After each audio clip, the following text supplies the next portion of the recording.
Captain John Miller yawned as he guided the blue horizon through the asteroid belt between Mars and Jupiter. The cargo vessel hummed quietly around him. It was his 15th supply run this year, carrying water filters and hydroponic equipment to the Mars colonies. Nothing special about this trip, or so he thought. "Captain, we're picking up something strange," said Nancy Wells, his sensor operator. Her fingers moved quickly across the screen. "It's big, and it's not one of ours." John straightened in his chair. "Show me." The main screen lit up with an image that made everyone on the bridge fall silent. A ship, unlike anything they had seen before, was approaching them. It shimmered with an iridescent hull that seemed to bend the starlight around it. No human vessel looked like that. "Are they broadcasting?" John asked, his mouth suddenly dry. Communications Officer Peter Lane nodded slowly. "Yes, sir. In perfect English. They're requesting permission to dock." The crew exchanged nervous glances. First contact, after all the years of searching, aliens, had simply shown up next to a routine cargo run. John cleared his throat. "Tell them permission granted. Alert United Space Command immediately." 30 minutes later, John stood nervously at the airlock as it cycled open. The creature that emerged was tall and slender with bluish skin that seemed to shimmer like its ship. 4 arms extended from its torso, and its large eyes blinked vertically. "Greetings," it said through some kind of translator device. "I am Ambassador Zax Krill of the Vesperian species and representative of the Galactic Council." John tried to keep his voice steady. "Captain John Miller of the Earth vessel Blue Horizon. Welcome aboard." 2 more aliens emerged behind Zax Krill, their eyes darting around the corridor with what seemed like concern. "This is a most unusual first meeting," Zax Krill said. "We expected to encounter your military vessels first. We've been monitoring your communications and felt it was time to establish formal relations." "This is just a cargo ship," John explained. "We're on a supply run to Mars." The aliens exchanged glances that John couldn't interpret. "You use vessels of this size and complexity for cargo transport?" asked one of the other aliens, its translator making the voice sound high-pitched. John nodded. "The Blue Horizon isn't even that big compared to some of our other commercial vessels." The aliens spoke rapidly in their own language, a series of clicks and whistles. Zax Krill seemed agitated. "May we inspect your vessel?" Zax Krill finally asked. John led them through the ship, showing them the cargo holds, engine room, and crew quarters. The aliens grew increasingly quiet, occasionally whispering to each other and taking readings with small devices. "Your life support systems have triple redundancy," noted Zax Krill while examining a control panel. "And your hull plating would withstand significant asteroid impact." "Standard safety protocols," John said with a shrug. "Space is dangerous." By the time they returned to the bridge, a message was waiting from United Space Command. Admiral Lisa Carter's face appeared on the screen. "Captain Miller, we're dispatching escorts to your position. Keep our guests comfortable. Earth has been waiting a long time for this moment." The aliens watched the transmission with interest. "Your military leader seems concerned for your safety," Zax Krill observed. "Just protocol," John assured them. "This is a historic occasion." The alien ambassador's 4 hands twitched slightly. "Indeed. Tell me, Captain Miller, if this is merely a transport vessel, what do your actual warships look like?" John smiled. "I'm just a cargo hauler, Ambassador. But I've seen our patrol vessels during training exercises. They're quite impressive." Zax Krill made a sound that might have been a nervous laugh. "We look forward to meeting with your leaders. The Galactic Council has many questions about Earth." As the alien delegation returned to their ship to await Earth's official representatives, John couldn't shake the feeling that something was off about their reactions. "What was that about?" Nancy asked once the aliens had gone. John shook his head. "I don't know. But did you notice how they kept looking at our ship's specs almost like they were afraid?" 4 hours later, 3 United Space Command vessels arrived, sleek and powerful. When the aliens saw them, their ship visibly changed color. First contact had gone smoothly, but no one realized that a profound misunderstanding had just set the stage for Earth's reputation throughout the galaxy. 1 week after first contact, a meeting was set in the asteroid belt. Earth sent its best and brightest on the diplomatic vessel Harmony.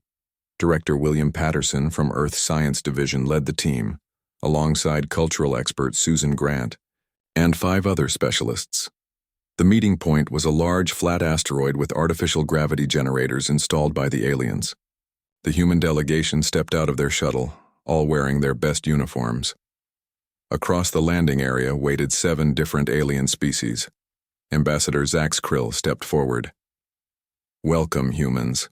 The Galactic Council appreciates your willingness to meet." William nodded politely. "Earth is honored. We have much to learn from each other." The aliens led them to a domed building that hadn't been there 2 days ago. Inside was a large round table with translation devices at each seat. "We have monitored your civilization for 53 of your years," said a short green alien with large eyes. "Until recently, we deemed you too primitive for contact." Susan frowned slightly. "May I ask what changed your assessment?" A tall, thin alien with gray skin answered. "Your expansion into your solar system suggests a certain level of maturity, though your technology is unusual." William smiled proudly. "We've made great progress.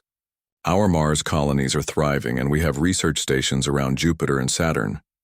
The aliens exchanged glances. William activated a presentation showing Earth's achievements in space. Images of the International Space Station, lunar bases, and Mars habitats appeared in 3D above the table. "This is the Armstrong Research Center," William explained, showing a rotating habitat near Jupiter.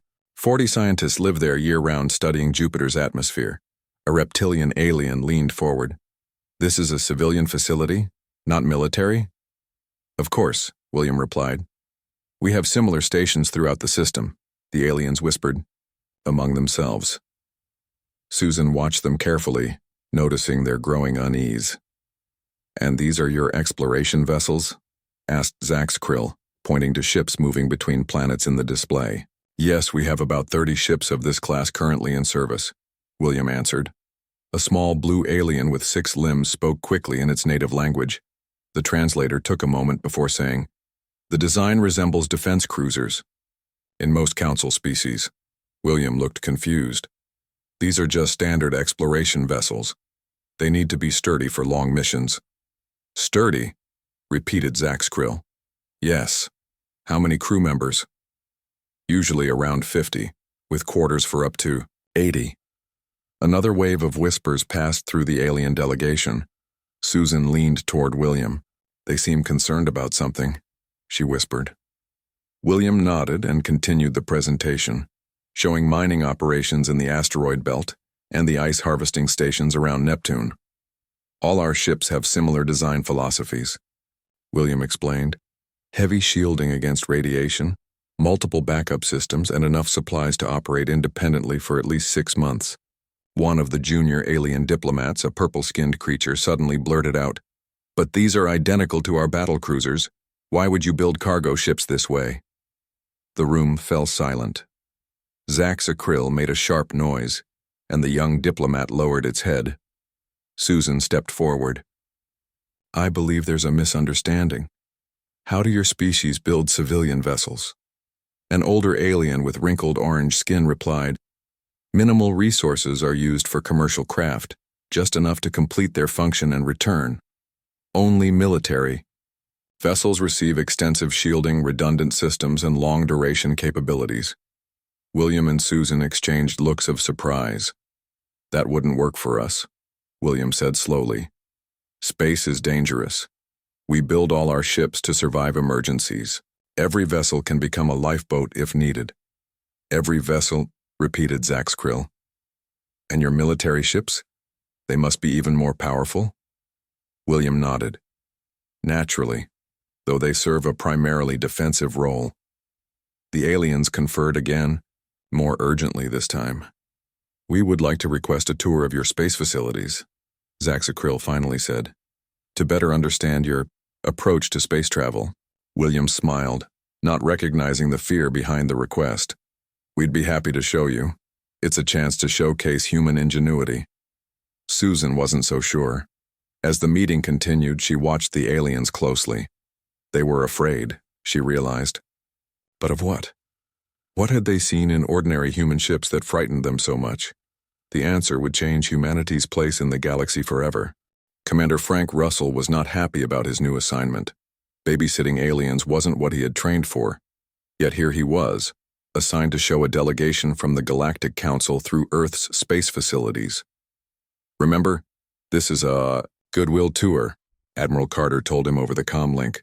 Show them everything they asked to see, except actual weapon systems. Frank sighed. Yes, Admiral, we're boarding the shuttle now. The 6 aliens waited for him, their strange eyes taking in every detail of the shuttle bay. Ambassador Zax Krill stepped forward. Commander, we appreciate this opportunity. We are particularly interested in your military installations. Frank smiled politely. We'll be visiting several facilities today. First stop is the Europa Research Station. The journey to Jupiter's moon took 3 days. Frank noticed the aliens studying every aspect of the shuttle. They seemed especially interested in the life support systems and emergency protocols. Is something wrong? Frank asked when he caught 2 of them examining a backup air filter. No, Zax Krill said quickly. We are merely impressed by your redundancies. The Europa Research Station floated above the icy moon, its solar panels gleaming in the distant sunlight. Inside, 80 scientists worked on various projects. The station, Director Olivia Diaz greeted them at the airlock. Welcome to Europa Station, she said. We're primarily focused on studying the ocean beneath the ice, but we do other research too. The aliens followed her through the station, asking detailed questions about its construction. This outer hull, said one of the aliens, touching the yaw. Huh. It's reinforced titanium alloy? Olivia nodded. Triple layered. We get a lot of radiation this far from Earth, plus micrometeorites are always a concern. And if the hull is breached? Asked another alien. Each section can seal off automatically, Olivia explained. We have emergency suits stored every 20 meters and 6 escape pods that can reach the nearest outpost. The aliens exchanged those meaningful glances again. This level of preparation seems, excessive for a research station, Zax Krill commented. Olivia laughed. Better safe than sorry, that's our motto. Every station and ship follows the same standards. After Europa, Frank took the delegation to a mining operation in the asteroid belt. The mining vessel Rockbreaker was massive, almost a kilometer long, with huge processing facilities inside. This ship breaks apart asteroids and processes the minerals right here, Frank explained. Then smaller ships carry the refined materials back to Earth and Mars. One of the aliens, the smallest one with blue skin, examined the ship's schematics on a display. These engines could power a ship twice this size, and these defensive capabilities. Just standard, said the ship's chief engineer, Alan Parker. We need good engines to move all this mass and decent shields to protect against asteroid fragments. At their next stop, a luxury cruise liner taking tourists around the rings of Saturn, the aliens' confusion only grew. Your civilians travel in this? Asked Zax Krill, looking at the gleaming passenger ship Silver Star. Only the wealthy ones, Frank admitted. A 2-week tour costs about a year's salary for most people. They toured the Silver Star's restaurants, pools, observation decks, and finally its engine room. The head engineer proudly showed off the massive engines. She can make emergency jumps back to Earth in under 3 days if needed, the engineer said. Complete medical facilities on board, and enough supplies to support all passengers for 6 months if we had a catastrophic failure. One of the aliens made a sound like a gasp. Ambassador, Frank said carefully, noticing their reactions. I'm curious about your vessels. How do your people travel between worlds? Zax Krill's 4 hands twitched nervously. Our commercial vessels are much lighter. Minimal crews, minimal systems. Resources are primarily reserved for defense. That sounds dangerous, said Frank. No more dangerous than what you are doing, replied Zax Krill. Commander Russell, we have seen enough civilian facilities. Now we must insist on seeing one of your actual military vessels. Frank looked uncomfortable. I'll need approval for that. Please get it, said Zax Krill. We begin to think you are hiding something from us. Frank didn't understand their concern, but he made the call. The next day, they would visit the USS Guardian on patrol near Mars. Frank had no way of knowing how that visit would change everything. The shuttle approached Mars orbit where the USS Guardian was patrolling. Commander Frank Russell watched the aliens closely. They had been quiet since leaving the luxury cruise ship. "We'll be docking with the Guardian in 10 minutes, Frank announced. "Captain Diane Howard has granted us permission to observe a training exercise." Ambassador Zaxakrill nodded stiffly. "We are grateful for this opportunity, Commander." As they rounded the red planet, the USS Guardian came into view. Even Frank had to admit she was impressive. 300 meters long with armor plating that gleamed dull gray in the sunlight. Multiple weapon ports lined her hull, and a squadron. A fighter craft flew in formation nearby. One of the aliens made a strange clicking sound. Another seemed to shrink in its seat. "Is that a typical military vessel?" asked Zaxakrill, voice unusually high through the translator. Frank nodded. "The Guardian is one of our standard patrol ships, not our largest class, but well equipped for her duties." The aliens fell completely silent. After docking, Captain Diane Howard met them at the airlock. She was tall with short blonde hair and a confident smile. "Welcome aboard the Guardian," she said. "I understand you're interested in our capabilities." The tour began at the bridge where officers monitored screens showing Mars, nearby space, and the ship's systems. Everything was efficient, clean, and clearly designed for combat. "We're about to begin an asteroid interception drill," Captain Howard explained. "A good demonstration of our basic capabilities." On the main screen, they watched as 5 large asteroids were released from a cargo ship. The asteroids were moving toward a designated protected zone. "Begin drill," ordered Captain Howard. The Guardian's weapons officer, Lieutenant Greg Mason, touched his controls. Outside, massive weapon ports opened along the ship's hull. Energy beams lashed out, precisely, cutting 3 asteroids into harmless pieces. "Fighter squadron, engage remaining targets," Captain Howard said calmly. The 6 fighter craft accelerated toward the last 2 asteroids. Their weapons fired in coordinated patterns, reducing the space rocks to dust. "Exercise complete. Time to neutralization, 47 seconds, reported a young officer. "Acceptable," said Captain Howard, "though I'd like to see us under 40 seconds next time." Frank glanced at the aliens. They were standing completely still, their eyes fixed on the screen. "Would you like to see the weapon control systems?" Captain Howard asked. "That won't be necessary," Ambassador Zaxakrill said quickly. "We have seen enough. May we return to our vessel now?" Frank frowned. "But we haven't shown you the engine room or the crew quarters yet." "Another time, perhaps," said Zaxakrill. "We must discuss what we have seen with our superiors." The journey back to their diplomatic vessel was tense. The aliens huddled together, speaking in hushed tones. When they reached the docking bay, Ambassador Zaxakrill turned to Frank. "Commander Russell, we thank you for your hospitality. Please, inform your leaders that the Galactic Council will be in touch soon."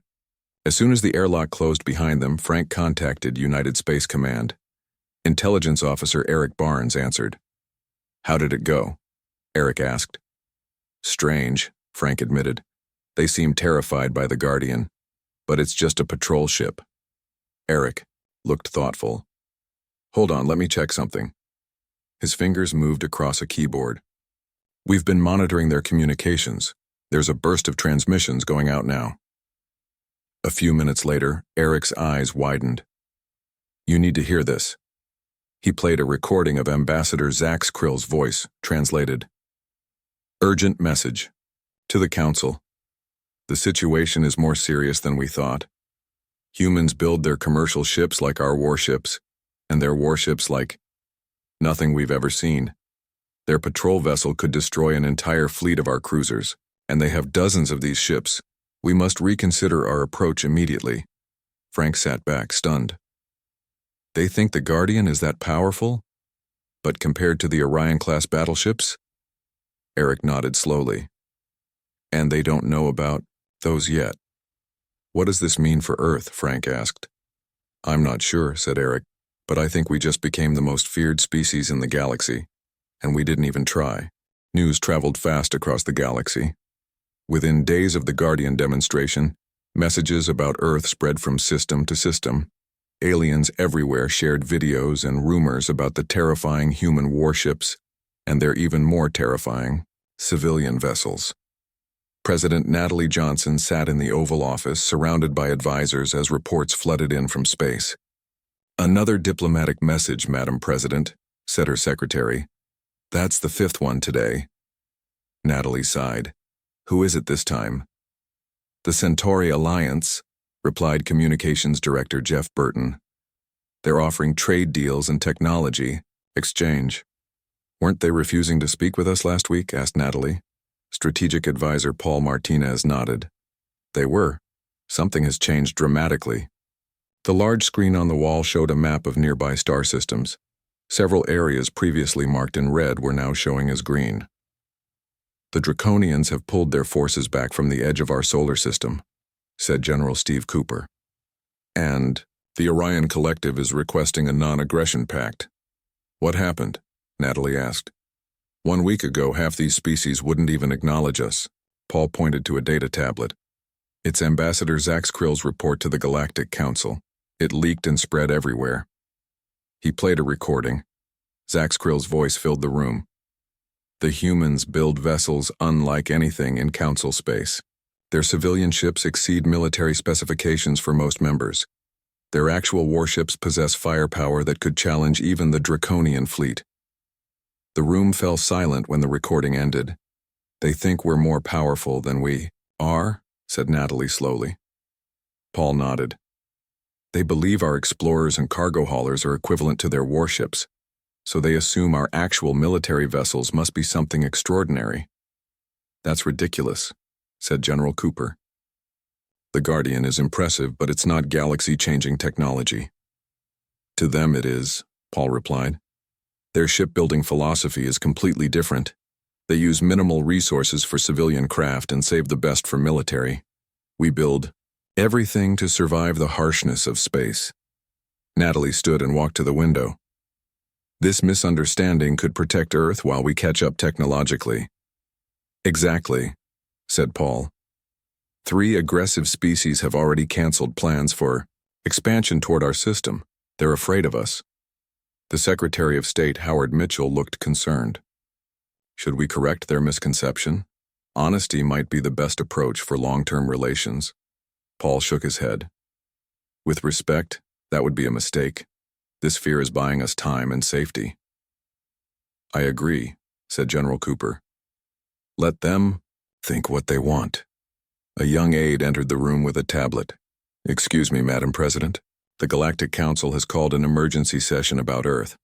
Our observers are sending live updates." The main screen switched to show alien text being translated in real time. Everyone watched as statements from various council members appeared. "The humans must be contained before they expand further. Their technology is too dangerous to ignore. We should form an alliance immediately to secure their friendship. Their ships could destabilize the entire sector." Natalie read the comments with growing concern. "They're panicking." Paul nodded. "But notice how many are suggesting alliance rather than confrontation? They'd rather have us as friends than enemies." "This could work in our favor," said Howard. "But we need to be careful. Fear can lead to desperate actions." The aide's tablet chimed again. "New update, Madam President. The Council has voted to offer Earth provisional membership. That's unprecedented for a species with our limited interstellar capabilities."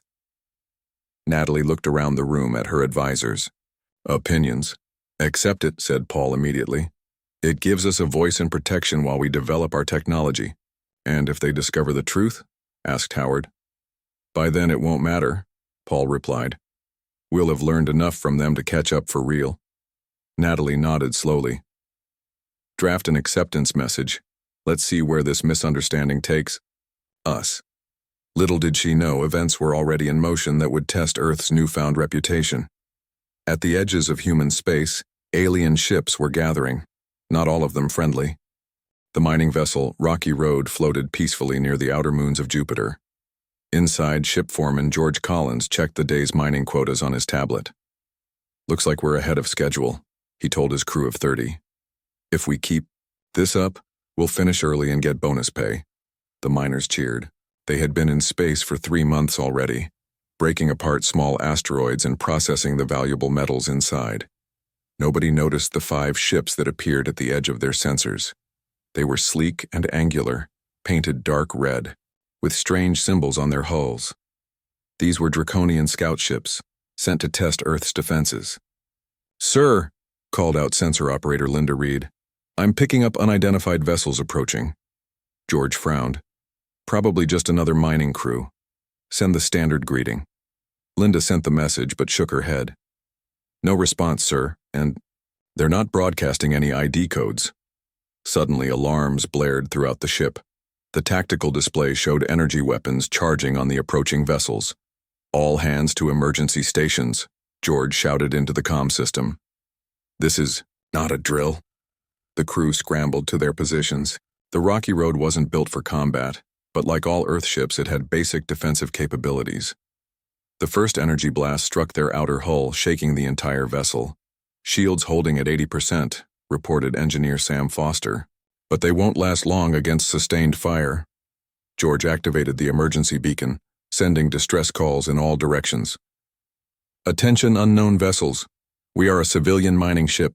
Cease fire immediately." The only response was another volley of energy weapons. 2 more hits rocked the ship. "They're trying to disable our engines," Sam said. "Classic pirate tactic." George's mind raced. They were at least an hour from the nearest patrol ship. They needed to survive until help arrived. "Sam, reroute power from the mining lasers to the shields," he ordered. "Linda, use the ore containers as a makeshift barrier. Release them in a pattern between us and them."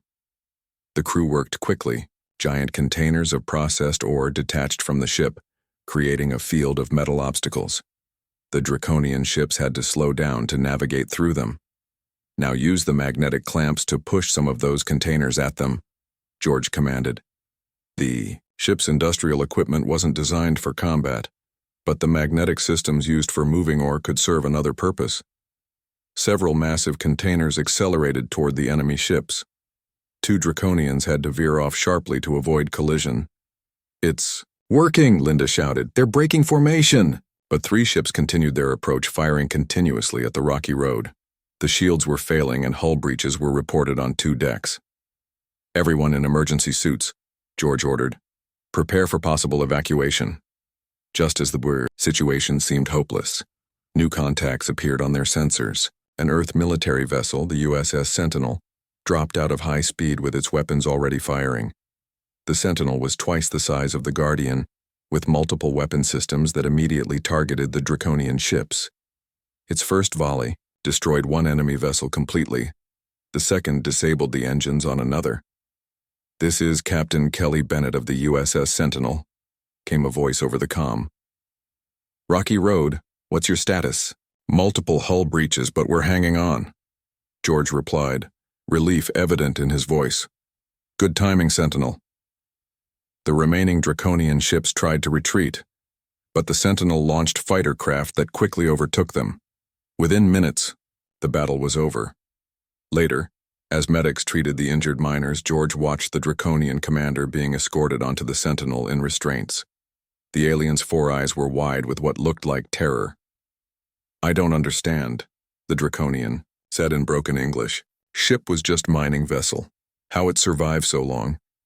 And your warship, too powerful, not possible." Captain Bennett just smiled. "You attacked civilians in Earth space. That was your first mistake. Your second was assuming we weren't prepared." The Sentinel escorted the damaged rocky road back to safety.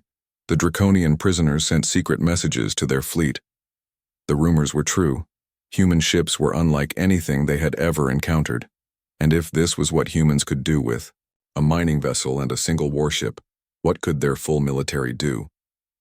The Draconian Empire decided it didn't want to find out. 2 months after the Draconian attack, Earth's position in galactic politics had changed dramatically. The news of how a simple mining vessel had held off alien warships until a single human patrol ship arrived to defeat them spread like wildfire across the stars. Admiral Lisa Carter stood at the window of her office on the lunar base, looking out at the Earth glowing blue and white in the distance. Her assistant entered with a stack of data tablets. "More requests for meetings, Admiral," he said. "3 more species want to establish diplomatic relations." Lisa took the tablets with a sigh. "Which ones this time?" "The Proxima Collective, the Rigelian Confederacy, and the Tau Ceti merchants." Lisa raised an eyebrow. "The Tau Ceti merchants? Weren't they refusing to trade with us just last month?" "Yes, ma'am. Apparently they've reconsidered." A chime indicated an incoming call. On the large screen appeared the face of diplomat Karen Phillips, currently aboard the space station where the Galactic Council representatives were meeting. "Admiral, we need to talk," Karen said, her expression serious. "Go ahead. The Council just held a vote. They've upgraded Earth's status from provisional to full membership." Lisa couldn't hide her surprise. "That's unexpected. Most species wait centuries for full membership." Karen nodded. "It gets better. They've also proposed a defense pact with Earth. They want our ships to help patrol trade routes." "Our ships?" Lisa laughed. "We barely have enough to protect our own system." "They don't know that," Karen replied. "The Draconian incident convinced everyone that Earth has powerful defensive capabilities. Several previously hostile species are now seeking alliance with us." The Admiral shook her head. "This misunderstanding is getting out of hand. Maybe we should tell them the truth." "The President has called a meeting to discuss exactly that," said Karen. "I'll be back on Earth tomorrow. Until then, keep receiving these requests, but don't commit to anything." Later that day, in the White House Situation Room, President Johnson listened as her advisors debated the issue. "We should be honest," said Secretary of State Howard Mitchell. "Building relationships on lies will only hurt us in the long run." Paul Martinez disagreed. "It's not exactly a lie. Our ships are built differently than theirs. That's a fact." Technical specialist Alan Rodriguez raised his hand. "If I may, Madam President, I've been studying the alien ship designs. Their approach to space travel is fundamentally different from ours." "Explain," said the President. "They build highly specialized ships. Their civilian vessels are bare bones with minimal safety features. All their resources go into warships," Alan said. "Our philosophy has always been that space itself is the enemy. Every ship we build can handle emergencies because space is dangerous." "So what do you suggest?" asked the President. Alan leaned forward. "We could invite alien engineers to collaborate with us, show them our approach to ship design. They learn from us, we learn from them. It's a win-win." The room fell silent as everyone considered this. "That's brilliant," said Paul finally. "We don't have to reveal our military limitations because the focus would be on our design philosophy, not our fleet size. And we could gain valuable alien technology in the exchange," added General Cooper. The President nodded slowly. "We maintain our newfound status while actually building up our capabilities. I like it." "There's something else," Karen Phillips said. "The Galactic Council has requested that Earth host the first interstellar engineering conference. They want to learn from us."